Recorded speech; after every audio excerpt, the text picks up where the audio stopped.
Did you know that there were over 6,000 veteran deaths between the years of 2008 and 2016?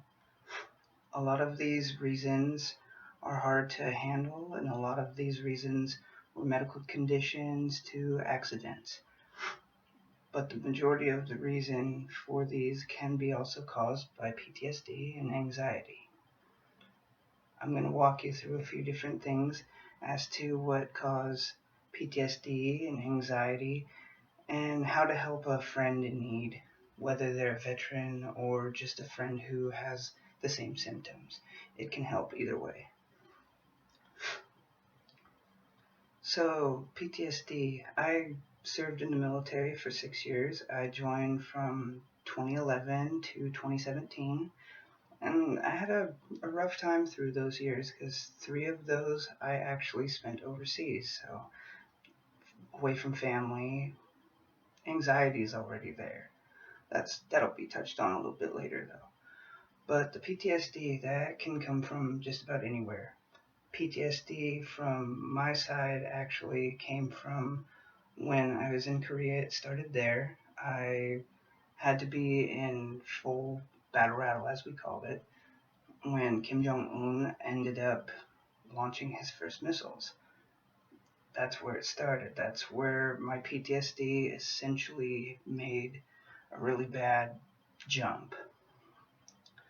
A couple years later, I went to Qatar with my unit, and we were on deployment, and Iran ended up wanting to launch nukes at us as well then. Also another situation that bothered me and made things really rough. The really difficult issue is getting a grasp on what you know your problem is and how to deal with it. It's not very easy. Anxiety, I've dealt with that mainly my whole life, but it got worse when I ended up in Kuwait. Kuwait was my last year in the military, well, year and a half. I ended up touring there, and I actually got to work in a signal unit. I was a support guy myself, so the biggest thing my anxiety really wrecked me was the fact that when I got switched from day shift from nights, I ended up having to do the briefings for my colonel and sergeant major. So, two really high up ranked officer and NCO, I had anxiety really bad because I would have to start with leading, and it's not a very easy task. It makes it to where you want to shut down and not speak very correctly, as I probably already have, but it's a fact of life, and it's really difficult. But I already know I have these issues, so what I do in turn is I see a therapist.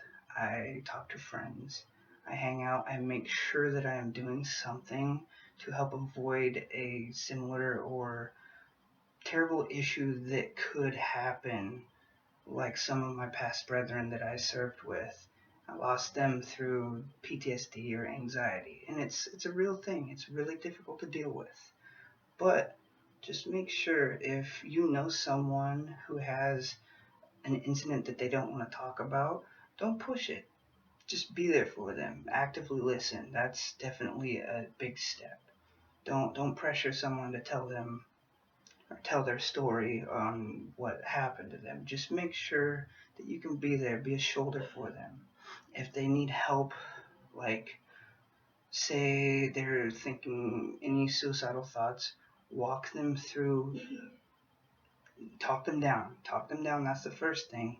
And then make sure to call someone and get some help if it gets any worse.